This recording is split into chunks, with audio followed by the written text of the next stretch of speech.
Paano pamahalaan ang pighati, lumbay, o grief? Aha! Kapag mayroong hindi inaasang bagay na nangyari sa buhay natin na ayaw natin mangyari, halimbawa may nawala sa atin na mahalagang bagay para sa atin o tao, nararanasan natin itong grief. Ang grief, tandaan natin, ay isang proseso. Ibig sabihin, hindi kailangang madaliin, no, na dapat okay na ako pagdating ng ganitong araw o linggo o buwan. Walang ganun.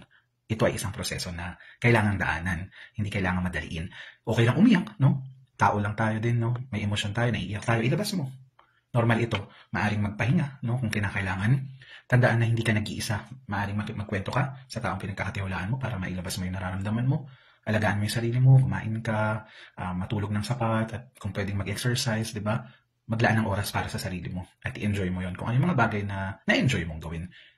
Make sure din na healthy ways ang mga coping na ginagawa mo, no? Nakakatulong yung journaling, isulat mo yung mga naisip, nararamdaman mo. Pwede rin mag-drawing, yung arts, no? At makinig sa music kung anong tingin mo makakatulong sa'yo.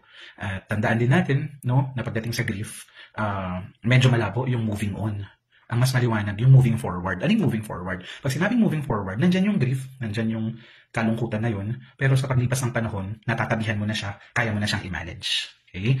At kung hindi mo na talaga ito makontrol, tandaan na may mga mental health professionals tulad ng counselor, psychologist, and psychiatrist na makakatulong sa atin dito.